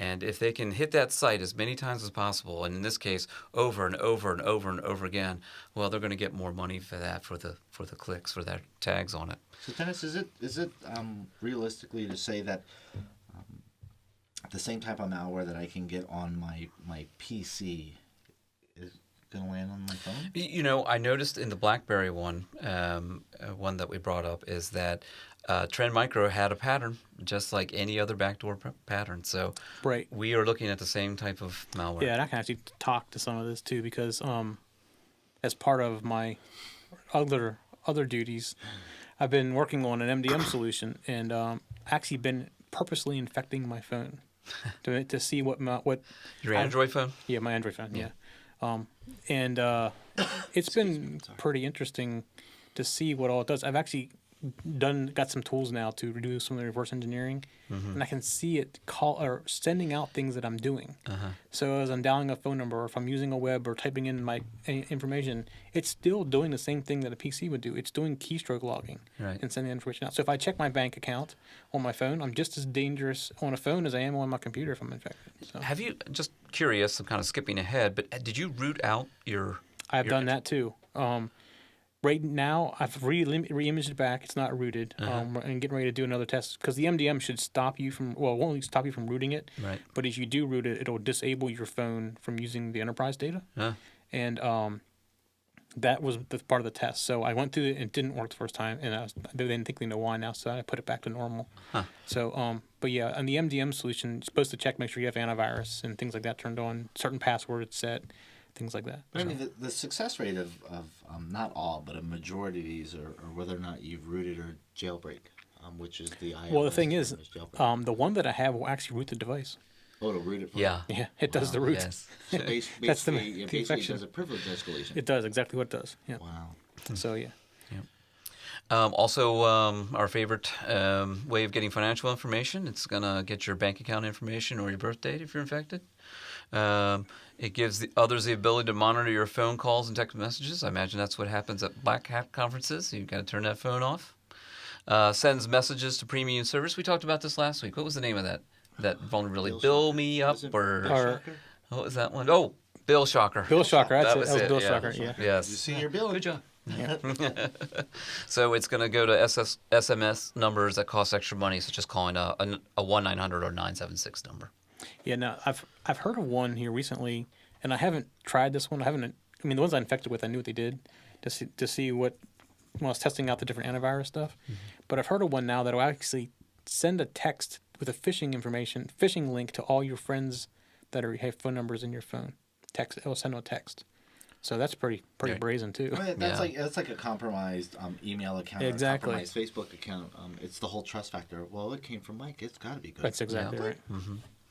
And the last vulnerability is it can turn your phone number into part of a botnet, so others can execute commands remotely, such as spam or DDoS attacks. So now mobile devices it's not just your standard laptop. No. Yeah, so there's pretty serious attacks that can happen here. Yeah. Moving zombies. Zombies again. Yeah, Moving zombies We're this back to time. that zombies thing again. That's yeah. right. Moving zombies. So how do you and that just gotta, boy, I tell you what, that just kind of bothers me because of the fact that usually you can identify your botnets or your zombie nets or zombie computers because what are the chances of your tower, your iMac walking or moving? Yeah, well, here's the other thing about mobile devices. They're typically behind a proxy. Yeah. So it's very hard to find out who really is doing it. Right now, you can typically go to Comcast and track back somebody's home by IP address. On a mobile phone, you're probably on a tenant address behind a NAT, and you're talking out through them. So it's so hard to find, and you're mobile. Yeah, based off of where you're picking up from. So I could literally drive from one part of town to another and just reconnect with the closest access point to where I'm at now. And Right. Well, yeah. If you're constantly moving, it's It's almost like a Tor network. It's like a moving Tor network. Now they do. The phone companies do keep track of what IP everybody has. Yeah. But that's an extra step in the process. You and like us, as we're trying to figure out where somebody's coming from, just can't go and say, oh, well, it's coming from Maryland, because the phone number, your IP addresses are all over the United States. For example, for like AT&T, so they may cover a region per se, but still you can't tell where in general where it's even coming from. And the technology exists right now that you can MAC spoof or IP spoof. You can probably because we see these cross-platform malwares that can go from an actual laptop device to a mobile device. MAC spoofing and IP spoofing is, if it's not already there and we haven't seen it, it's probably real close. Right. Yeah. So, how do you secure your Android device from infecting your device? Well, we're going to talk about these, I bet, because we've kind of gone through these. Protect your Android with a password, and you should do it now. Yep. Not 1, 2, 3, 4. Every phone should have a password. That's right. And I mean to say, in particular, I want to mention this with Android is make it more than 4 characters. Yes. Yeah. And the reason I say that is depending on what type you have. Is that no, right? not necessarily. I'm going to give a plug for another site here. It's called Hack5. Uh-huh. If you go to Hack5 and you look for the Android, I can't remember what it's called, but they have a little stick they use, and they give you the program. You can download it off of Hack5, and in 16 hours it'll break every passcode, 4-digit passcode on your phone, without locking the phone. Right. So without locking the phone. Right. Now, if you have something like an MDM, that should protect you, Yeah. like so many retries, but you can see them actually do it, and you can download and do it yourself if you want. So 6 characters is more than 16 hours. That's all I'm saying. It's a little bit longer. Well, I believe that there are some that you can use the characters and the. Well, if you want to go complex, numbers. but some people say it's too hard because you got to use the full size and keyboard. you have to do it, or just and you may numbers. have to do it quickly. Right. That break that they did on Hack5 was actually with 4 digits, so 0 to 9 and 4 digits. So the more complex, the longer it takes. I think it's just a simple lock. It falls along the lines of locks only keep honest people out, right? Right, and it's one of those things where even I know it can be broken, but some of my friends, I'm going to put this on some friends, I can think of one in particular, that if he knew my password, could log in and send things to people that he shouldn't be sending to people. So it keeps your friends out of your phone. Yeah. How's that? That's the best way to put it. I dropped my daughter off at the library, and I walked through, and I saw 1, 2, 3, 4 phones just sitting at the desk. And I wonder how many of those did have passwords. And the easiest way to drop malware or to do anything is just to grab it and, just like if you leave your PC, out in the open. So you're right. It keeps honest people out, but it definitely keeps a dishonest person out who just wants a quick and easy win. Right. We had a report a couple episodes ago of malware to phone to PC. Yes. Yeah, phone to PC. Yep. Mm-hmm. Yep. I mean, I've heard of PC to phone, but phone to PC's. That's right. And that was the first instance of that. Yeah. So we not necessarily phone to PC, but we have run into Palo, a worm that does storage device to PC. So the natural progression is there. It's already there. Yeah, absolutely. Now to see phone to PC, just Now, lock it up. a quick word about biometric passwords. I don't think I would recommend it for a phone. Well, you talking about the face ones, like you stick it up and it looks. At your face? There's a Motorola device out there, Android, that you can use your thumbprint. Oh, there is? Yes. Oh, yeah, I've seen the one you put your finger on the back of it, Yeah. and it goes down like that. Yeah, I've seen that before. Mm-hmm. But there's certain Android phones now that can do face recognition, or is it the Windows phone that does that? I think it's the Windows phone. Yeah, I can't remember which one. Ties exactly. all into the Windows 8 platform. Yeah, maybe it is Windows phone. I know the Windows 8 platform on the screen you can do the multi-touch thing, different places and stuff like that. Yeah. But I wouldn't recommend it for a phone. I just don't think it works. And a lot of times I do some carpentry work and I cut up my fingers, and I just don't think it would work. And then I got to get into my phone. Well, that wouldn't be good. That wouldn't be good. Your fingers get cut off in the end or something. That's right. Can't get into it anymore. Now this one's going to cause some controversy. Do not root your Android. So we have a technical following. And I see why somebody would want to do that, just as I see somebody would want to jailbreak an iOS phone. Right, and I don't recommend you to jailbreak it either. I mean, actually, is it illegal to jailbreak your phone? It's no longer illegal. No, it's not illegal to jailbreak it. Breaks the warranty. It breaks the warranty. It is illegal to take it off of your site or something. I can't remember what it was. There was something about if it's like off a carrier, take it off a carrier. I think that's illegal. So. Yeah. But you shouldn't do it because the system level access is just one more defense for your phone. Right, exactly. And a lot of people try to say, well, I purchased the phone, I should have full function, full access to the phone. When what they don't understand is we're trying to protect you. Right. Yeah. We're not trying to stifle. Yeah, you're basically getting the protection that Android's built in. You go past if you start reading your phone. Yeah. So if you're going to root your phone, just make sure you know what you're doing and know the risk. Right, and that goes with iPhones too, as Yep. far as jailbreaking. Jailbreaking. phones. Yep. You should stick to the official Android App Center. Go ahead and hit me with it, John. You go to the official App Center. What happens? There's a good amount of infected apps there. I just I think what it is the iOS has done a good job with App Store, so you have the App Center for Android and apples and oranges there. But you want to promote we've got a process, we've established a process. Yeah. Don't go out to a website and just yank because it's open source. That's why Mike and I were saying earlier. It's what did we say? It's open to a fault. It's kindness to a fault. Open source is general. I mean, I am a proponent of open source. I love open source stuff, Yeah. and I think for the most part, it's more secure because people can, as a community, get together and fix things. That's happening right. with Linux. As everybody gets together and they fix things. Exactly. Yeah. The problem is these carriers are not. It's open source, but they're not treating it as open source. They do their own stuff to it and never give you access to share that. So it's open source. People can find the vulnerabilities. I know that's one of the issues I have with Android is to get an upgrade, you have to go to the carrier. Yeah. Or on the iPhone, you can just get it right. You get it updated right away. Now that's not true with the Nexus phone like from Google. Yep. That you get over their updates. But like my S3 on AT&T, I'm waiting for AT&T to upgrade me to a newer version, and it's never available. So it's one of those things where you just can't quickly fix vulnerabilities. So the open source concept kind of goes away because you don't really have anybody working on it openly. Right. Well, for Samsung, they have their own version of it. But people can still download what they started with and find their vulnerabilities and exploit it. So it's open source, yes, but it's not open source as in like a Linux open source. Yeah. There might be another way to vet out if you do a little research. So before you go to the Play Store, why don't you go to CNET or go to the PC most definitely. and see what they say, Right. And that's the other thing that everybody's doing now is it's the coder's integrity. So they're doing reputation checks. Yeah, or reviews. I read the reviews before. Yeah, read the reviews. Yeah. Which attributes to. But just take the reviews, if there's not very many of them, with a grain of salt, because a lot of times they're peppered in there by the actual app developers. So. Yeah, on my Nexus 7, I've actually seen where people say, I downloaded this and I got infected. Right. So I did not download that app.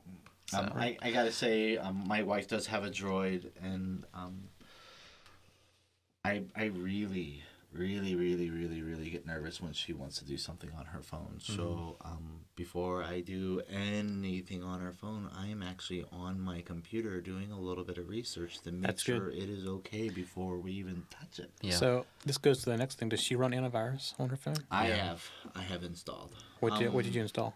Lookout? Yeah. Okay. So, Lookout's probably the number one out there. Is it a free product? It's free. Lookout's free. Yeah. So I got it off your Security 101. Oh, okay. Yeah. But I still have some questions about it, and I think they can be better exposed in the Security 101 because as far as mobile computing, I'm still learning on that field, and our field is always growing and always shifting, and it gives us plenty of opportunity. You just have to learn. And that's why I like it and stay in it. As part of this MDM project that I'm working on, I reviewed a whole bunch of that antivirus stuff, and my favorite of all of them is Lookout. Yeah. And it's free. Yeah, it's free. So, but most of the big vendors, I know McAfee has one, Trend even has one now. Yeah. So does Norton has one now. Yeah. Huh. So there's a couple other ones out there too.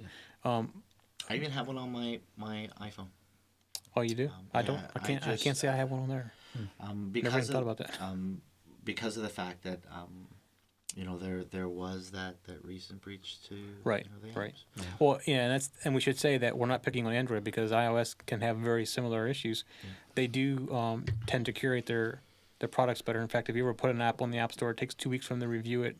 And I've had one, they didn't like how I was doing things, it was questionable. So they definitely do review the apps a little closer, which is probably why it's less likely to get infected. Yeah. But they're still definitely can get infected. So the scanner that I have on my phone was also free, and it was off the App Store. Not only does it check to make sure that my phone doesn't have anything that's suspicious or possibly malware, but it also tells me if I have a questionable app. and why it feels it's questionable as far as the information that it's requesting, Oh, okay. the information that it wants to post. So, just to make sure that, hey, do I really want that information to get away from me? Right, right. Yeah. So the last suggestion that we have is turn off Wi-Fi, Bluetooth, and Wi-Fi hotspot if you're not using it, or if you're going out someplace other than where your hotspot is. Yeah. And- Now, this is something that I didn't know until recently, and I don't know if it's just on my S3. I think it's on my Nexus 7 too. There's actually a really quick way to turn it off and on. You just pop down from the top, and there's a button for Wi-Fi on and off, and Bluetooth on and off right there. Yep. So Don't it's you real have quick the to get ability to. though to instead of turning it off to say notify me before you connect, so it'll let you know, hey, something is trying to connect to you, so that way you don't get a blind connection. You can set up so it doesn't connect automatically to open networks. Yeah. Is that what you're talking about? Yeah. Yeah, you can do it that way. Yeah. But a lot of times people. So there's a couple other things that I would actually recommend. A Or lot they of the leave it in phones now have the discovery ability to mode or do the something. share files, like bump them and stuff like that. Right. That's on by default, I think now. Uh-huh. Well, I don't know if it's by default. We were playing with that one day. A couple of people were playing with transferring files from phone to phone using the Wi-Fi local That's right. network thing. So And I gotta careful say, about that. With everybody with phones, like Dennis said, that he walked in after dropping his daughter off and there was 4 phones. So if I want to deliver malware and that's on by default, how easy is it just for me to pretend I'm gonna lay my phone here and go, oh yeah, thank you, and walk away. yeah, right. Yep. Any other suggestions? If you can encrypt your drive, that's probably good. Most, depending what version of Android you're running, I think it's 4.1 or newer. Yeah. You can encrypt. You have to be plugged in when you do it, and batteries above 80%. The Android won't do it until you get above 80% plugged into power. Yeah. But that's probably a good thing to do as well. It gives good protection. Excuse me, I'm sorry. Bless you. We need to get a sneeze Had to wait switch till here. it was done. I gotta ask you, typically from box to pocket, when I get a new phone, ideally if that is not done right away, chances are it's not gonna happen. If a user is aware of this, how long from box to pocket does it take for me to add these additional layers to help protect my data? Well, there's a couple answers to that. If you're new to Google or the Play Store, it's going to take you a little while. You need like 4 or 5 apps, and it doesn't take that long, like 10, 15 minutes. But if you've already done it once on another phone, another device, as soon as you log in, it's going to go download all your stuff for you. It's going to be right there, ready to So come is it down. cloud? It's cloud, yeah. Okay. Yeah, they have a cloud similar to iCloud. I mean, it's very similar Yep. in concept. Or just like when on Apple, you buy an Apple one phone, your other phone sees it's purchased. It's very similar to that. So it's the equivalent of doing that. Yeah. Well, good, Linda. So that's why your phone was infected. So hopefully we won't have any more of that. And that was an embarrassing infection, huh?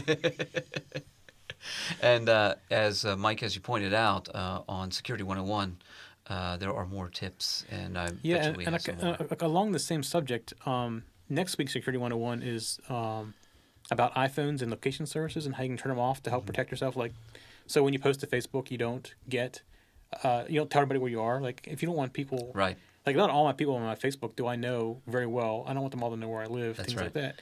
So I turned that off. But I couldn't find the same thing on Android. Yeah. So this is like a request to everybody. If you know how to do that in Android, let me know, and I'll do a Security 101 on And that too. I got to say that that request service has a physical security application to it too, where people have actually used that to say, "Oh, someone's not home, and I know where you live." Yeah, and Yeah. yeah, exactly. And I've actually, when my niece first got her cell phone, and hopefully she doesn't watch this because she'll be embarrassed if I talk about her, but she was posting to Facebook and it basically was saying where she was. It was saying where she was home, and there's a lot of stalkers out there that use Facebook now. That's right. And you don't want your kids to become victim to that. So she doesn't do it anymore. She just didn't know. So, but that was one of those kind of things where I turn it off too. I turn off Twitter, Google Plus. I turn off lots of things that are location based. Some things required though. My sister took to the extreme. She turned off everything. Yeah. But then maps don't work and weather doesn't work right. So That's all right. these things don't work right if Yeah. you turn it off completely. So it's just nice to have it, Yeah. functions. Or I've turned it off on my Nexus 7, but I have to turn it back on whenever I want to use the maps feature. Right. I am victim to that because of the fact that how many times do I actually use the map feature versus not? So Yeah, but I use like almost every day. I use Waze to travel back and forth. It tells me where there's traffic. It tells me where people are broken down, things like that, so I can avoid them.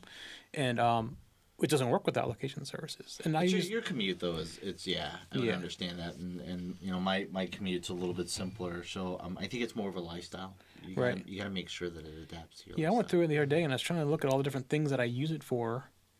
And actually, if you watch the video next week, you'll scroll. And when I'm scrolling through there, you'll see all the stuff I got installed. I got a ton of apps on my phone. Yeah.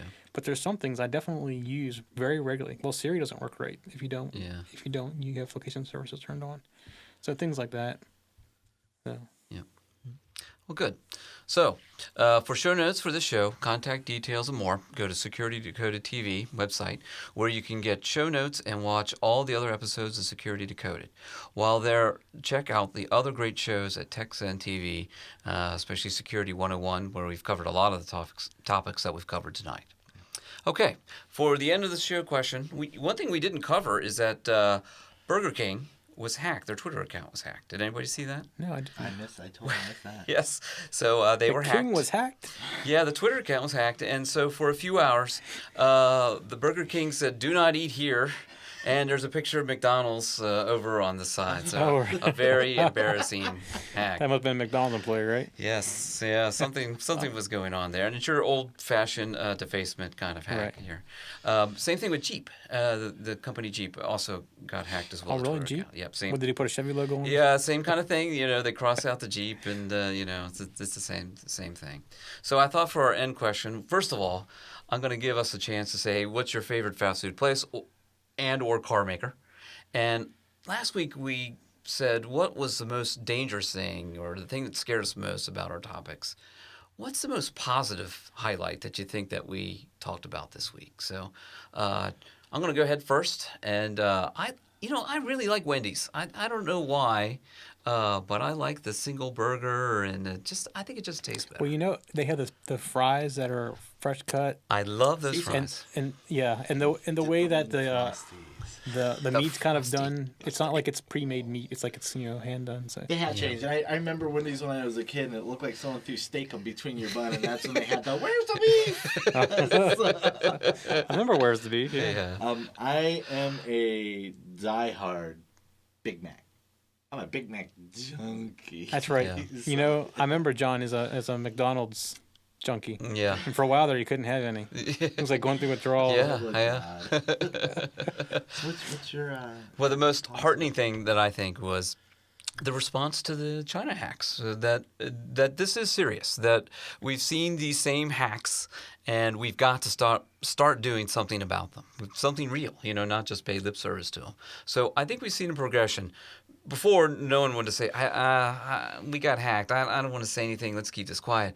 And then people started to say, yes, we got hacked. But now it's time to put a more positive spin on it and say, this is how we got hacked, and this is how we're going to stop it. And I think I see that happening. Yeah. So